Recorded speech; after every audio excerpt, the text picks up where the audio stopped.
What's up, everybody? Welcome to the Jaime Dee Show. Woo! Live on KSHP AM 1400 and 107.1 FM every Monday through Friday from 11 a.m. until 12 p.m. PST out of Las Vegas, Nevada, and live on WRMN AM 1410 and 96.7 FM every Monday through Friday from 1 p.m. until 2 p.m. CST out of the Elgin and the Chicagoland area. We're also live on YouTube, Twitter, Twitch, and Facebook at The Jaime Dee Show. That's spelled TheJaimeDeeshow, a real live radio show. I'm also streaming live on Instagram right now at It's Jaime Dee. That's spelled ITSJAIMEDEE.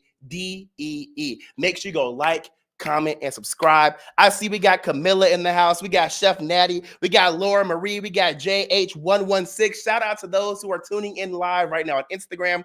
We got Kara out of Phoenix, Arizona, live on the YouTube. And for those who are listening in their cars right now in Las Vegas and in the Elgin/Chicagoland area, thank you so much for not turning that radio dial. I super appreciate you all. There's not enough appreciation I can give you all for tuning in and supporting my live radio show. Thank you. It means the world to me, seriously. All right, so for today's show rundown, we're going to have a conversation about the daily news because, we got to get into some things because there's a lot of crazy things going on in the world. I wonder when I'll be able to stop saying that. Today was just a good day. There wasn't any crazy stuff. Everything was great. Nope.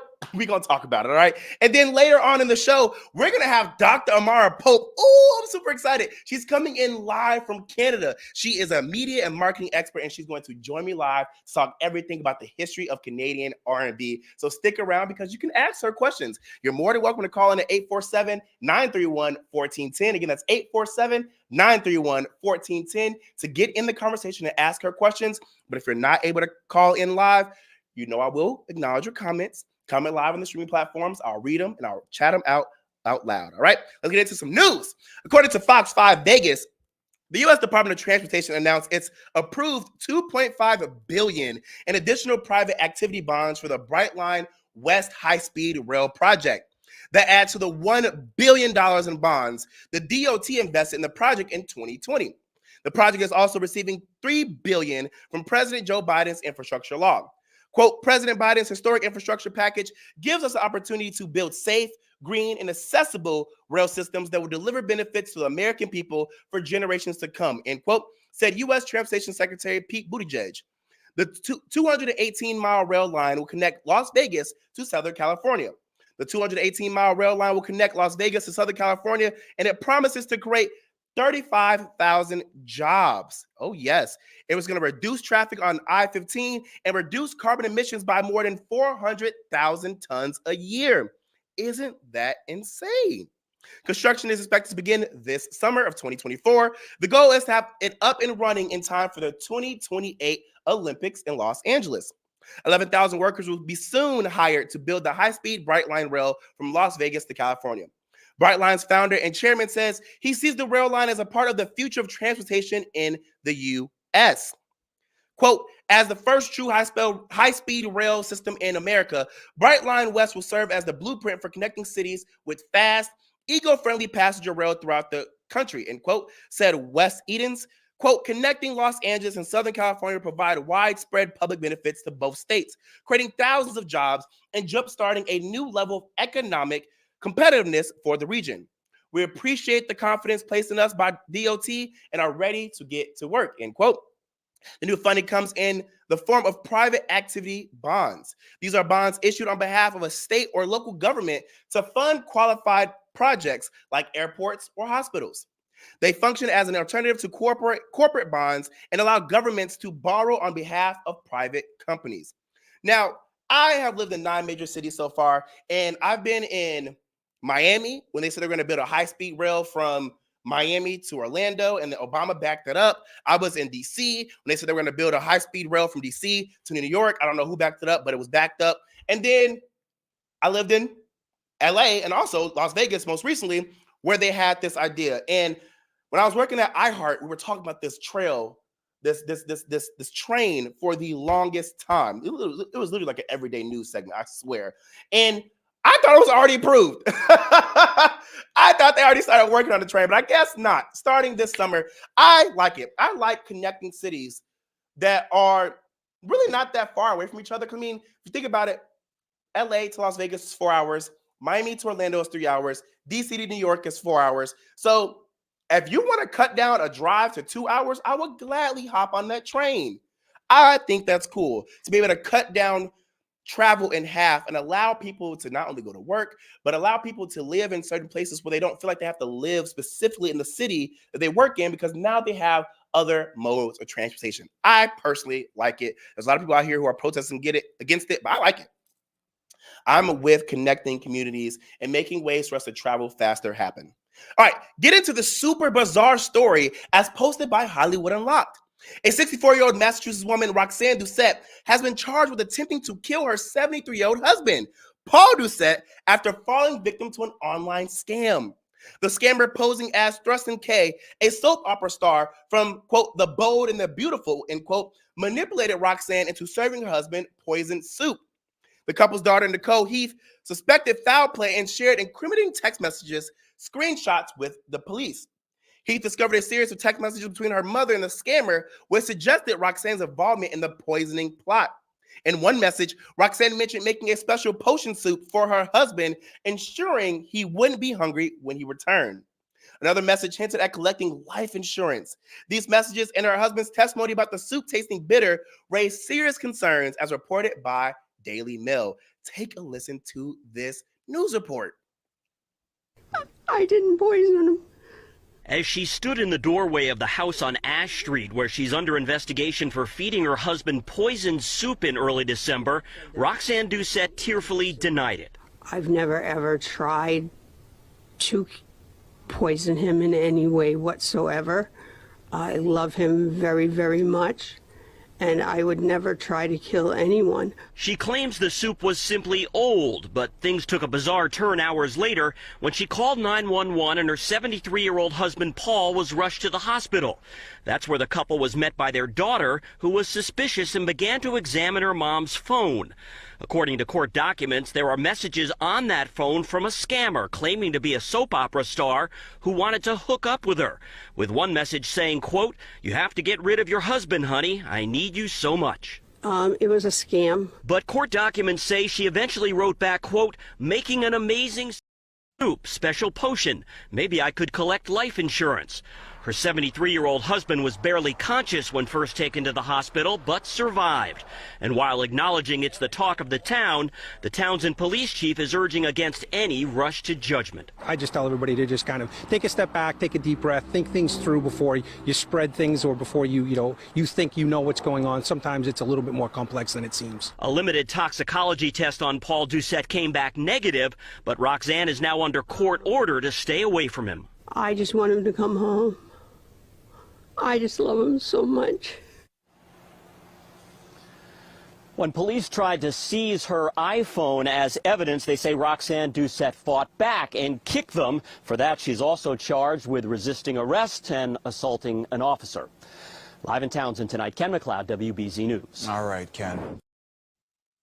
Man, I don't believe it. She tried to poison her husband and get that life insurance. I don't know if you guys saw that news report, but those were alligator tears. She can save it. That lady was trying to kill her husband. And the crazy part is, they were together for so long. You literally never know who you're married to. You could swear up and down, this person would never harm me. They wouldn't do this to me. And then time will tell you that that was a lie.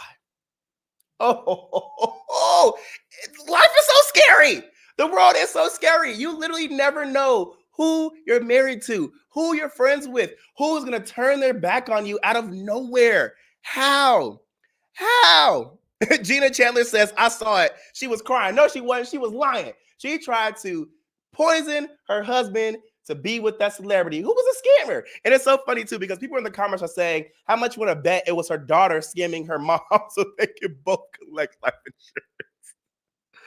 Oh, the world is a crazy place. Shout out to Gina Chandler. Shout out to Miss Dupar. Shout out to Tracy. Shout out to Kara. Yes, shout out to people who are tuning in live. We got Camilla. We got Laura. It's an absolute pleasure to have you guys listening in. We're going to take a quick break. And when we come back, we're going to have the amazing Dr. Amara Pope. I'm so excited.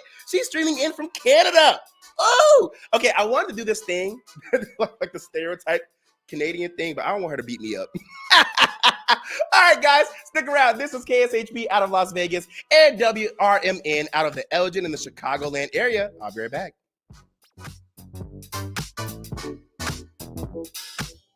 Taqueria Las Cumbres, Crystal Lake's authentic Mexican restaurant on Grant Street, is open for carryout. For over 15 years, Taqueria Las Cumbres has been serving up all of your favorite Mexican dishes and doing it better than the rest. Recently voted the best in McHenry County. Stop in and carry out the authentic taste of Mexico and see for yourself. Support local for lunch and dinner today and place an order from Taqueria Las Cumbres. Call 815-455-8200 for Taqueria Las Cumbres of downtown Crystal Lake.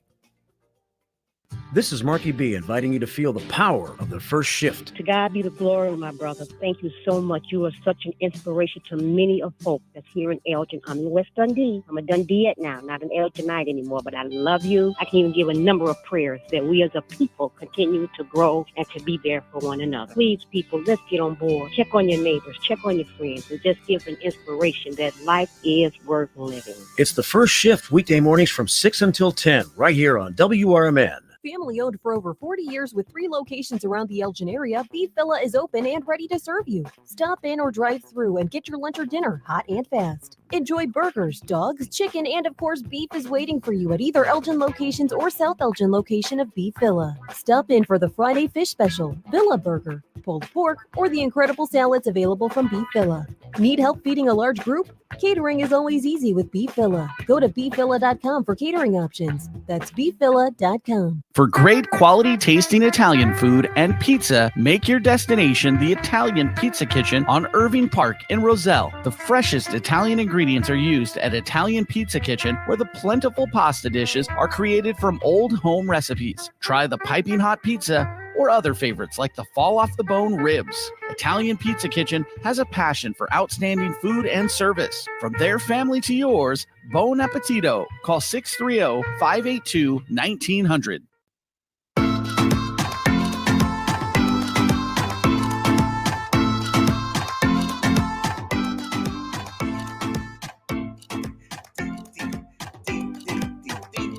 What's up, everybody? Welcome back to the Jaime Dee Show. Woo! Live on KSHP AM 1400 and 107.1 FM every Monday through Friday from 11 a.m. until 12 p.m. PST out of Las Vegas, Nevada, and live on WRMN AM 1410 and 96.7 FM every Monday through Friday from 1 p.m. until 2 p.m. CST out of the Elgin in the Chicagoland area. If you're just now tuning in, I went over some daily news, and now we're at the best part of the show. We have an amazing, exciting, knowledgeable, and when I tell you, such a barrier-breaking woman out of Canada.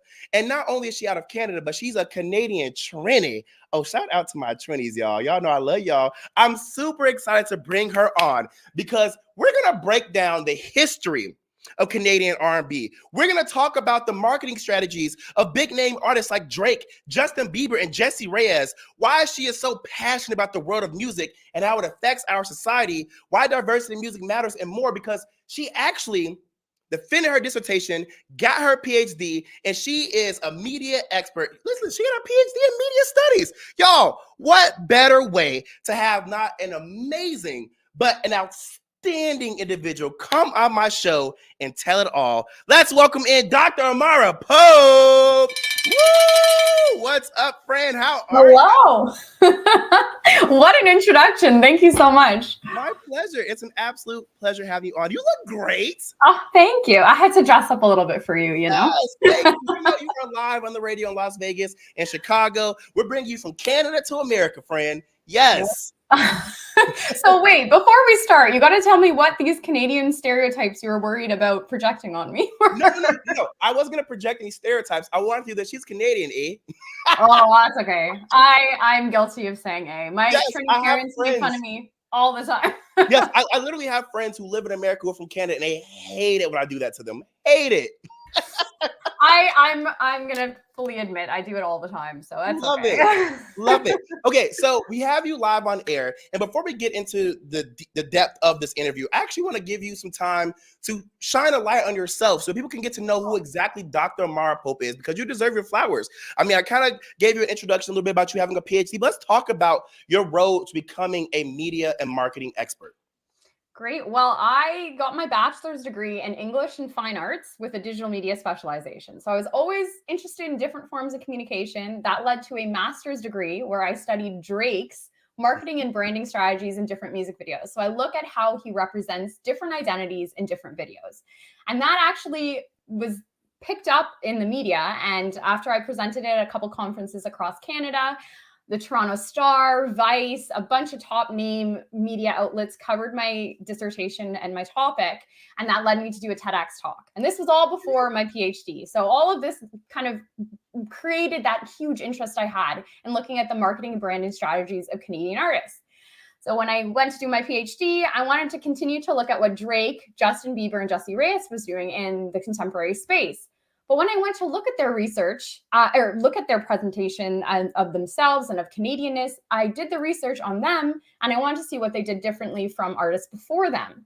But what I found was the history of Canadian R&B was actually missing in a lot of canonical texts in academia. A lot of these Canadian R&B artists in the 60s and 70s, their interviews were kind of dispersed in different articles, but there was no big book that said, this is what Canadian R&B is. So I almost had to do that historical work to then look at what artists like Bieber, Drake, and Reyez were doing differently today. So it's that history and then the development of Canadian R&B. Oh, I love that. Now, I just want to let you know that we are, like I said, live on the radio in Las Vegas and Chicago, but we're also live on YouTube, Twitter, Twitch, Facebook, and Instagram. So I will be looking back and forth at all of the different streaming platforms so that I can get your questions in, because there are people who are actually commenting right now. And I want to ask you this, because you spoke about how you found an interest in music history, specifically Canadian R&B music history. Mm-hmm. What was it that truly said to you, let this be my focus. Let me take a pathway down Canadian R&B and really digesting, dissecting Canadian music?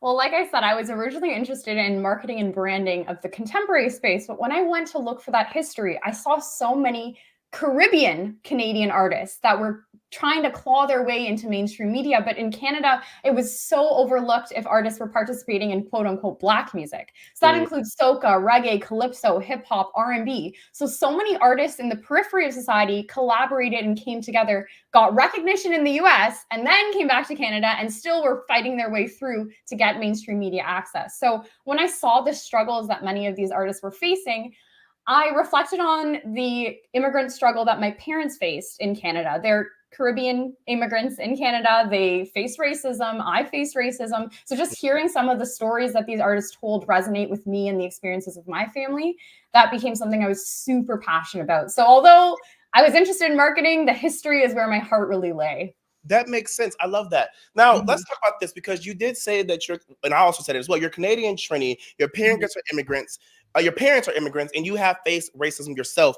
One thing that I know through my own background in education and things I've studied in my master's and my bachelor's as well, is that there's a difference between ethnicity and nationality. And your nationality is that you're a Canadian and that you're Trini. But what do you identify as when you're checking a box when it says Black, white, Hispanic? I know that a lot of times, because I'm going to tell you why I asked you this question, because I did a lot of research on you. And one thing I love about you is how vocal you are about how, and I love this so much, about how growing up, you said that people oftentimes kind of semi-interrogated you to kind of say like, hey, what are you? I've got that a lot, even living in many different major cities. Like even when I went to Miami, people thought I was Dominican. I'm like, no, I'm just Black. But I want to kind of like make it clear for everybody, like when you talk about your actual ethnicity, what do you truly identify as?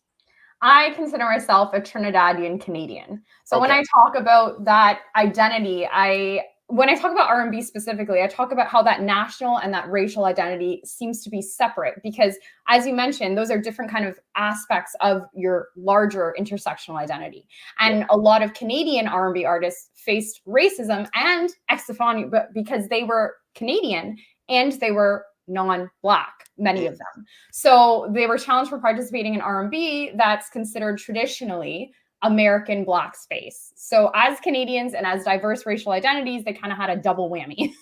They were challenged for their authenticity in creating R&B music.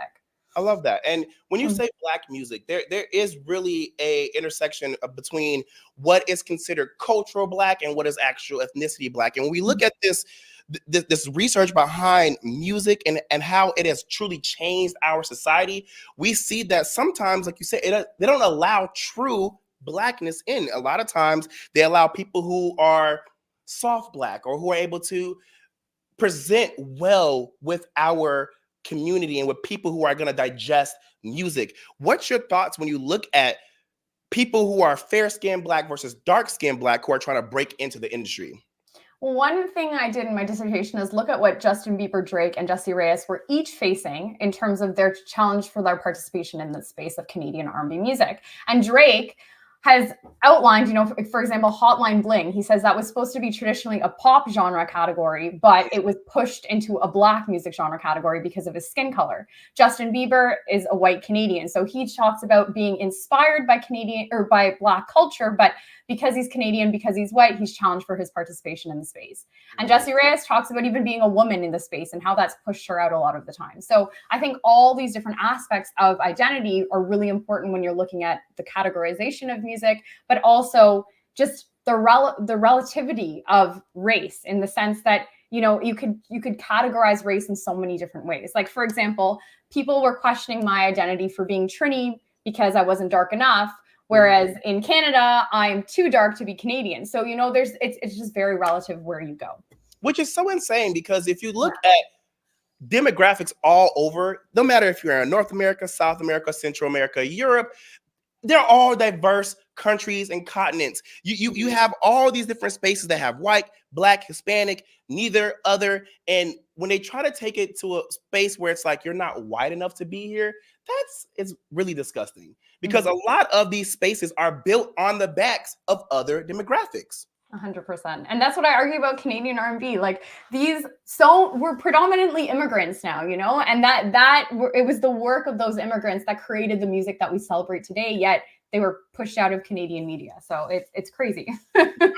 Hey, Dr. Amara Pope, we're going to take a quick break. When we come back, we're going to have more interview questions for you. Stick around. This is the Jaime Dee Show live on KSHP out of Las Vegas and also WRMN out of the Elgin and Chicagoland area. Hey, like I told you, if you have any questions, comment live. I'm looking at all the streaming platforms. My hands are going everywhere. My eyes are going everywhere. I'm still keeping my questions in my head. All right, I got y'all. Or call in at 847-931-1410. I'll be right back. Don't go anywhere.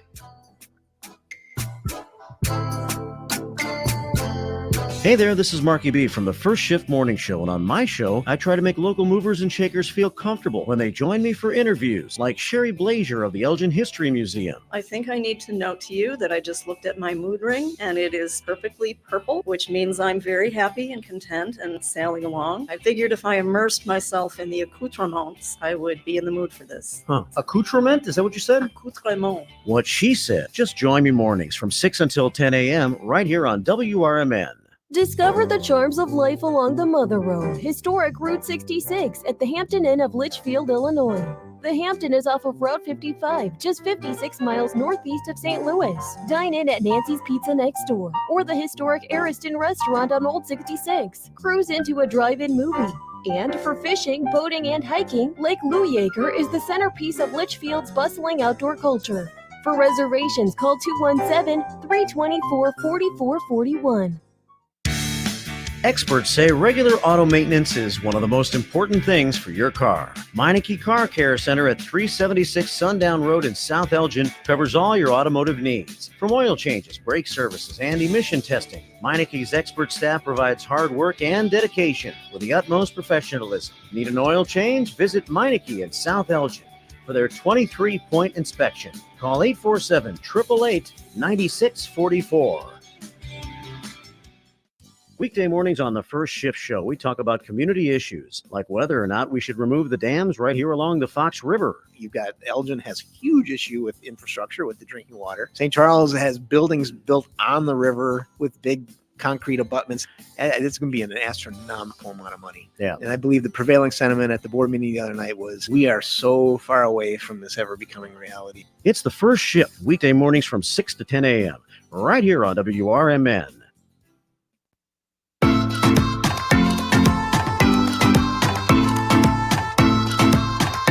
What's up? What's up? What's up, everybody? Welcome back to the Jaime Dee Show. Woo! Live on KSHP AM 1400 and 107.1 FM every Monday through Friday from 11 a.m. until 12 p.m. PST out of the Las Vegas area. And we're also live on WRMN AM 1410 and 96.7 FM every Monday through Friday from 1 p.m. until 2 p.m. CST out of the Elgin and the Chicagoland area. Oh, yeah, we're also live on YouTube, Twitter, Twitch, and Facebook at The Jaime Dee Show. That's spelled TheJaimeDeeshow. If you are having a good time, I see we have more people viewing the YouTube than actually in the chat. You're more than welcome to log in using your Gmail, and you can comment your questions there. I see we have some questions in the chat right now that I will ask. So make sure you put your questions in the chat so I can acknowledge them later in the interview. And if you want to call in, 847-931-1410. Again, that's 847-931-1410 to get live on the radio. All right, let's bring in the amazing Dr. Amara Pope back on to the show. Because listen, we got some things to talk about, friend. And I'm really excited to have you here because you're really dissecting this history that a lot of people in American culture don't even think about, because unfortunately we still are two different countries. And even though we have a lot of similarities in our people and the things that we do and the entertainment that we share, there still is a barrier. And so let's break that barrier today. And let's talk about the history of Canadian R&B. Well, when I talk about the history of Canadian R&B, I go all the way back to minstrelsy. So that's when we had white performers come on stage in the 19th century and represent what Black identities were. And back then, we talk about minstrelsy transforming or transpiring into what we call Black genre music. So it created these ideas of what Black identities were, and that then went into the organization of music genre categories. So that's what actually eventually led from Billboard taking Black music to Black singles to R&B and changing it multiple times, urban, to all these different genres, but really R&B having a long history of representing Black music. And when it represented that Black music, it also then, as I mentioned before the break, became associated with Black American culture. So when we had Canadians participating in the space, we saw many Canadians moving to the US to get recognition before coming back to Canada. And so when I talk about Canadian R&B history, I talk about it being deeply indebted to American culture. So as you mentioned, you know, Americans don't really think about it, but when you do think about it, you see how much Americans have actually helped catapult what I call Canadian R&B music. And so when you're talking about catapulting Canadian R&B music, how do you think that those artists like Drake, Justin Bieber, Jessie Reyez, who do go into America, pop off, become an American, when I tell you like star, but then go back to Canada, how do you think they're received? Are they received the exact same way? Is there a little you know, you kind of left us, become something better? Like what actually happens when they come back? Well, when I talk about Bieber, Drake, and Reyez in the categories of Canadian R&B genres and generations, I talk about Bieber, Drake, and Reyez all representing kind of the new genre of contemporary R&B, which mixes hip hop, pop, R&B music. So they introduced the pop element to get more mainstream hits. But I put Bieber and Drake in their own generation, and I put them as separate from Reyez because Bieber and Drake came out right when social media was hitting.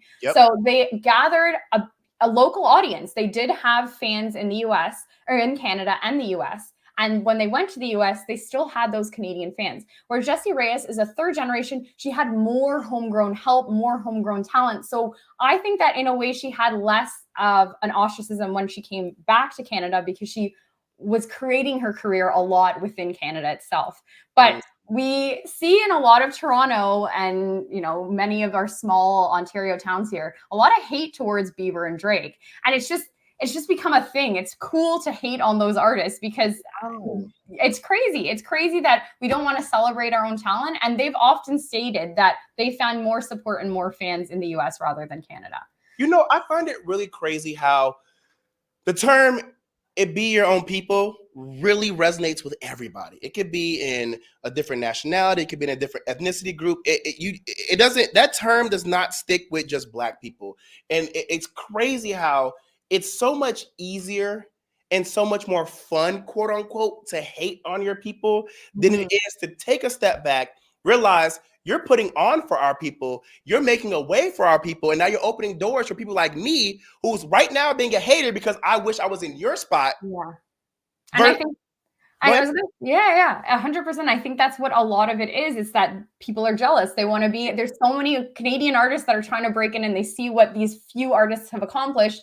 And then it just becomes a jealousy thing where they want to hate on them. Because again, they're opening the doors for those jealous people to actually make a way. Now it's easier for those jealous people who are hating to get into the industry than it ever was before. But instead of taking a step back, respecting that, understanding like, hey, it wasn't going to be me, but it was somebody else. But now I have a higher chance of getting there as well. They just say, let's just hate. And I think that's the dumbest thing that people do, especially in our world that we're living in now, because we already face so much hate as it is walking outside. Why not love on each other? Now, I want to talk about this because when you look at the history of Canadian R&B, you look at how a lot of American culture truly does create culture around the world.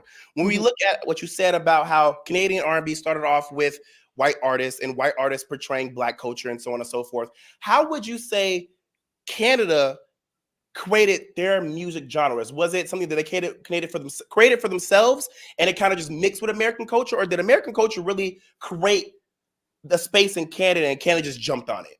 Yeah, when I talk about that history of Canadian R&B, I talk about kind of the creation of our music world, and I talk about the very first music genre charts and award shows, and a lot of it was created through the categories that the US was already creating and using. And so when we created a star system in Canada, we relied heavily on what the US was doing. We're a very small country in comparison. We have a smaller population, we have a younger music industry. So a lot of what the US was doing is what we mimicked when we were creating ours. And that involves creating a predominantly white entertainment industry. So we did the same thing in Canada, except a bit worse, you could say, because we didn't allow as much diversity to happen in mainstream media. Which is kind of crazy to me because as a radio personality, an actor on TV, international commercial artist, and international Billboard artist, I have been I've been shown opportunities in Canada that I really wanted. And I'm like, I want to audition for this role, or I want to apply for this radio position because I think Canada's great. But you guys are so serious about, we're going to give these jobs to Canadians only, and you have to be a Canadian resident to get these jobs. But when you look at how the lack of support for Canadian artists actually is, it makes no sense how on one hand, they're like, we're feeding everything to Canadians, but on the other hand, we're also hindering them from really being great. Let's talk about that. Well, when I was conducting my research for my PhD, I interviewed 35 marketing professionals and music industry executives in Canada and in the US. And when I was interviewing them in Canada, I found that a lot of the music industry executives recognized our lack of support for quote unquote Black music, and it's still occurring today. And when I was doing the research, I saw, Republic Records in the US, for example, came out and said that they're going to stop using the term urban because that had very negative connotations. It was harming a lot of the artists pushed into that category rather than helping them. So we see it happening in Canada and in the US, but many of the Canadian music industry executives said that we have a much longer way to go than in the US. Okay, makes sense. Yeah. Now, we are getting some submitted questions right now, so I want to ask you before we go to break. Tracy, the Way Up CEO, says, how does one gain Canadian fame in the absence of American influence? I don't think you can actually silo the two. I think we're so deeply indebted to one another, especially Canadians heavily relying on the entertainment space in the US, that we haven't seen that happen yet. And I don't know if we ever will, because our roots are so deeply indebted in US culture. Now, this is a great segue to the next question she asked, because you say you're so indebted to the American culture. She wants to know, who are some truly famous Canadians who aren't Americanized? Well, although I say Jessie Reyez does heavily rely on US culture. I think she is a very proud Canadian because she also talks about the immigrant struggle, similar to my experiences. She talks about growing up in many different parts of Ontario, and she heavily relies on her Canadian identity to be portrayed in her music videos as well as in interviews. She represents Toronto anywhere she goes. So I would definitely say Jessie Reyez is through and through a Canadian. Love that. Now, I watch your interviews on other shows, and you have specified where you were born and raised. And I want you to go ahead and shout that out, because I know people love to be like, I'm from here, I'm from there. We're talking about Toronto. And when I'm seeing where you're from, it sounds so similar to your name. Where are you from? Oh, okay. So I was born in Scarborough, Ontario, but I moved to somewhere called Elmira, Ontario. So I became Amara from Elmira. And Scarborough, multicultural, very diverse, very much in the hub of Toronto, diversity, central entertainment industry, booming. That space is booming. But then when I moved to Elmira, Ontario, we were surrounded by horse and buggies, predominantly Mennonites. We were the only brown family in a corner house. So it was a very different experience. Right. But yeah. So Amara from Elmira. Did I do that right? From Elmira, yeah. I love it. All right, Dr. Amara Pope, we're going to take a quick break. When we come back, we got more questions for you. Don't go nowhere. You better stay right there. This is the Jaime Dee Show, live on KSHP out of Las Vegas, Nevada, and live on WRMN AM 1410 and 96.7 FM out of the Elgin and the Chicagoland area. Stay there.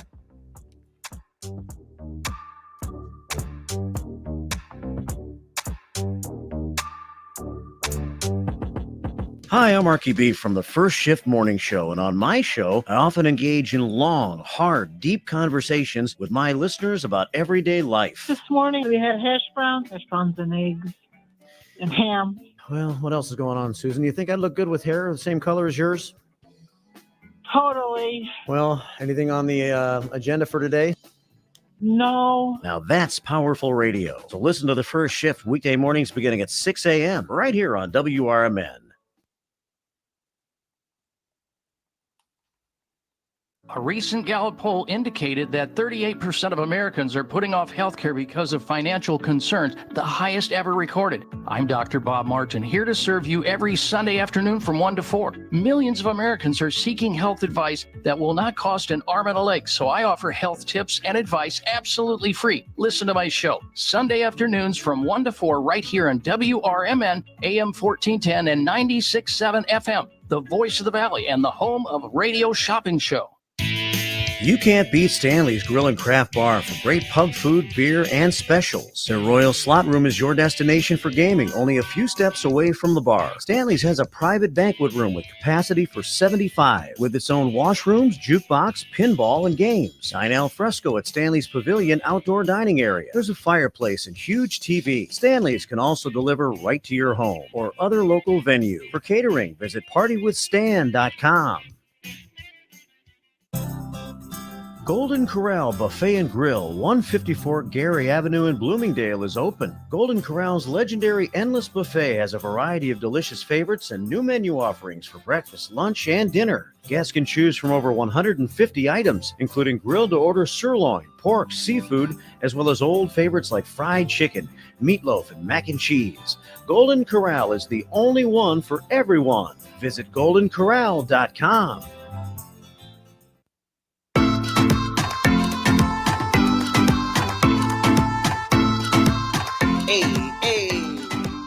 Hey, what's up, everybody? Welcome back to the Jaime Dee Show. Woo! I'm lit, y'all. We are live right now. I feel like I'm in Canada.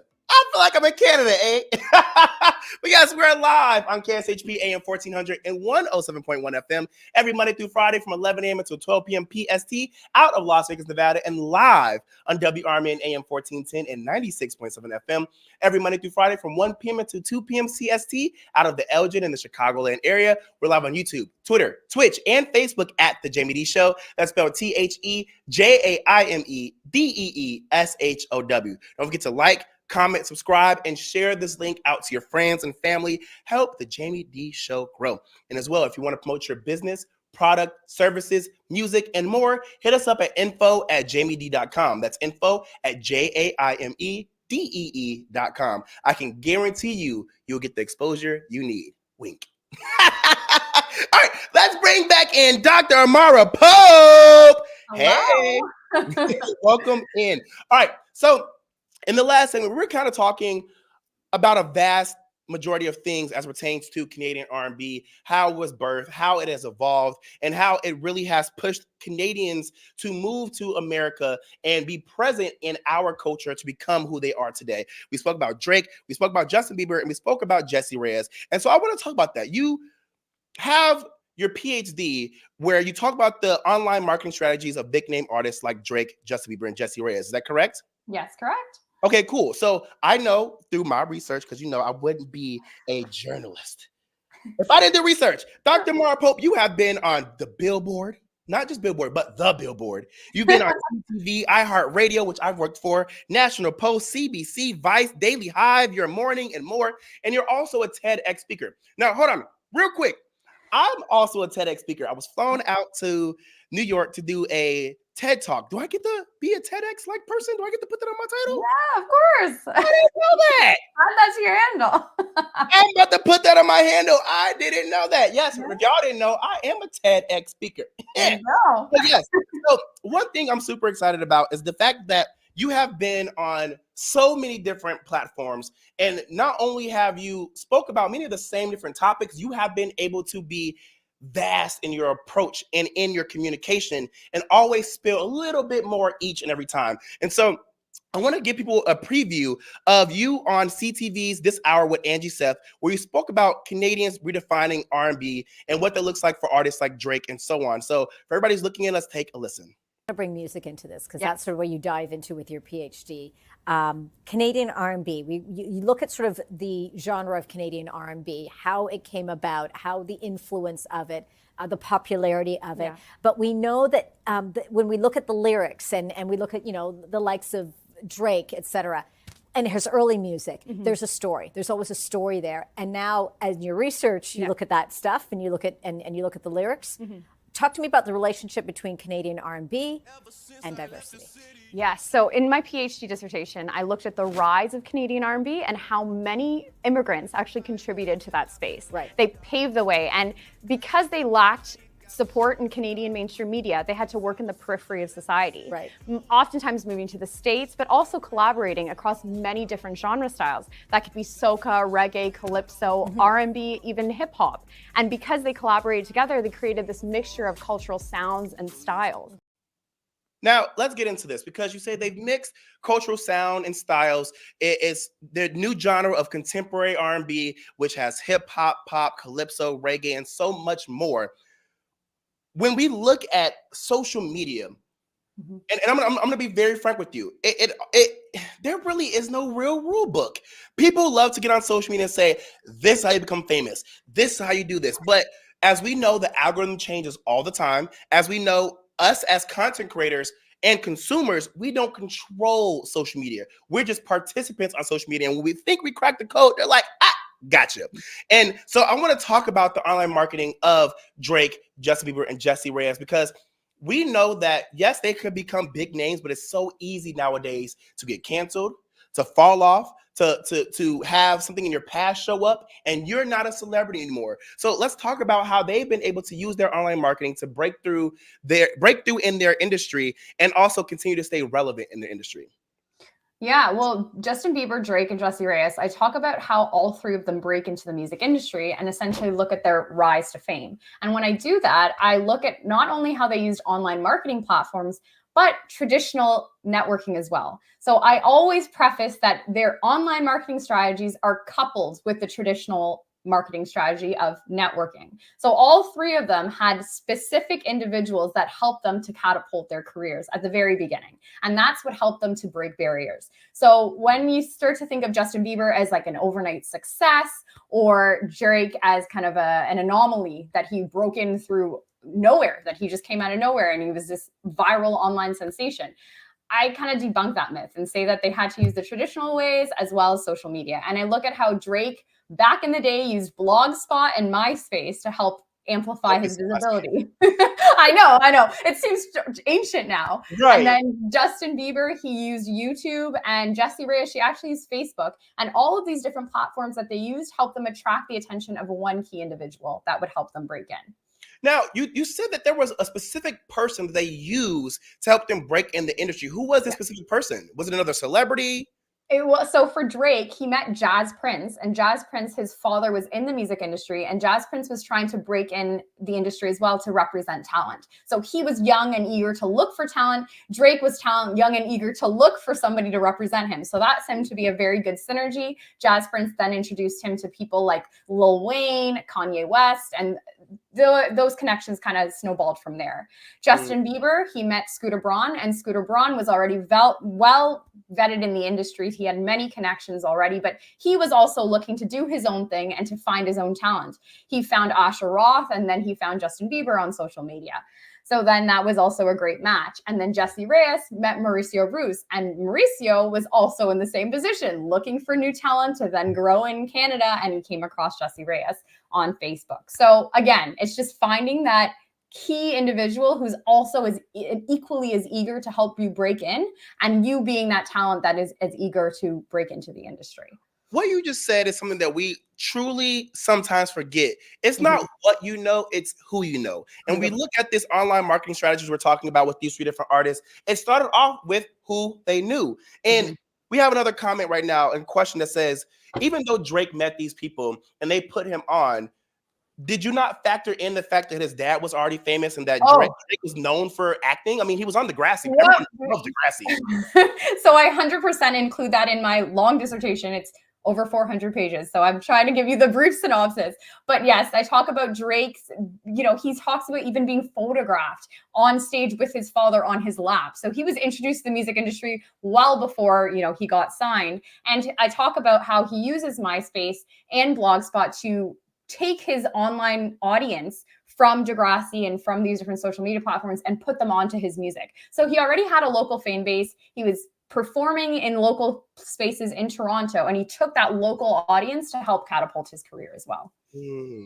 Dr. Amara Pope, I have to ask this, and this may make you chuckle a little bit, but you're already laughing. I just have to ask this because you've been on so many major platforms. You have your PhD. Congratulations. You defended your dissertation, and you talk often about Drake, Justin Bieber, and Jessie Reyez.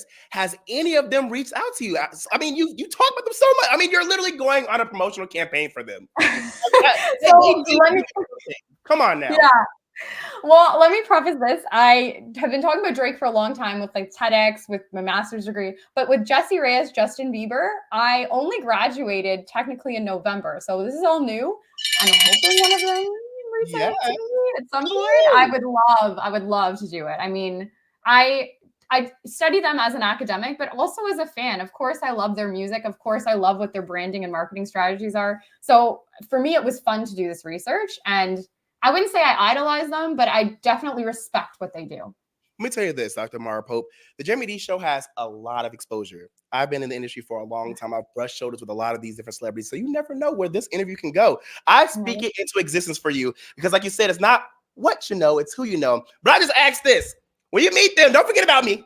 Okay. I'll just say this now. If I meet any 3 of them, I will thank you first thing I do when I see them.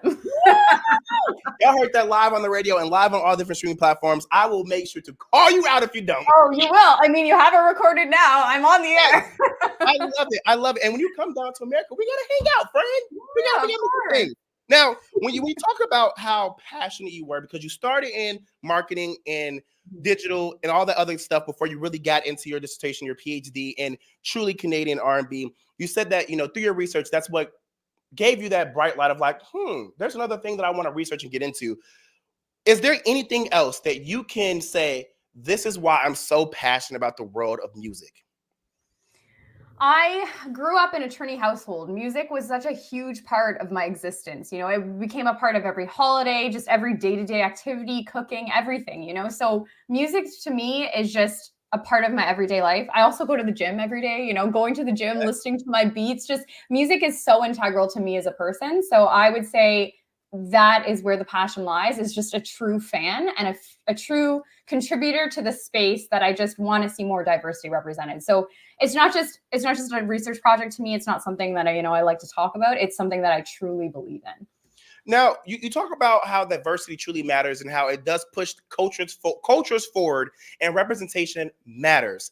Why is it that music affects our societies as much as it does today? I think musical artists are in a unique position of influence, different from political leaders, different from, quote unquote, social media influencers. These artists can resonate with us through storytelling, and that can be experienced on so many different platforms. Whether you hear it on the radio, you watch a music video, you go to the grocery store and you hear their music, they're everywhere. They're ubiquitous in our society. So I think that they have a huge potential influence to shape our culture. And I think that when they use it in good ways, in ways of bringing us together, creating live concerts to bring that audience, doesn't matter what color you are, what race you are, what nationality you are, you're in that audience and you feel a sense of community. And I think that artists can do that in such a beautiful way.